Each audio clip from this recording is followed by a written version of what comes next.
going back to Mesopotamia, the Tigris and Euphrates rivers, I'm not sure how to pronounce them properly, had many floods. They were catastrophic sometimes, and they also at times wiped away settlements. This reminded me of flash floods we have here in Wichita and how badly they can get. I remember one time when, I want to say maybe last year, there was a certain road, I believe it was on Oliver Street, the water flooded the street, and many cars tried to drive through that puddle, but it failed completely, and many cars got stuck in that specific area. And I remember going around it because I was like, oh no, I don't want to get stuck in there. So that was that one. And then there was also rivers and overland trade routes which were used for communication, and they shared ideas and new technologies.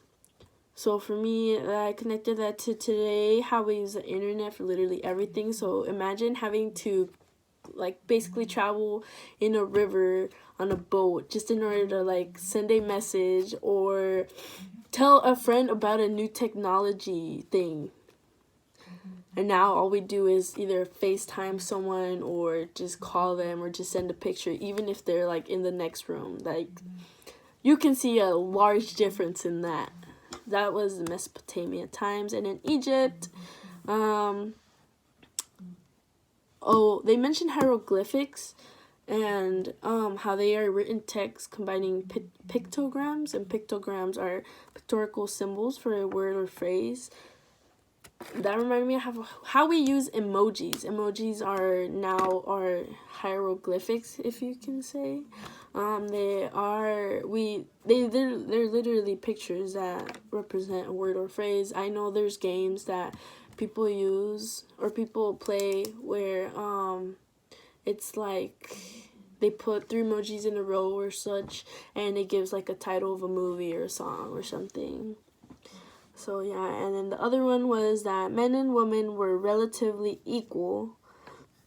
I say that in air quotation marks because there is equality, but there is also inequality, and I saw that comparison to this day, how there's supposedly equality, but at the same time there's inequality. For example, job wages, those are obviously unequal.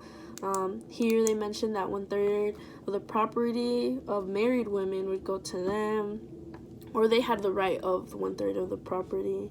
And then also how they had some financial independence, but that was strictly for married women. They didn't seem to mention anything for single women, but to this day, single women obviously have more financial independence and just independence in general. So yeah, that was Mesopotamia and Egypt.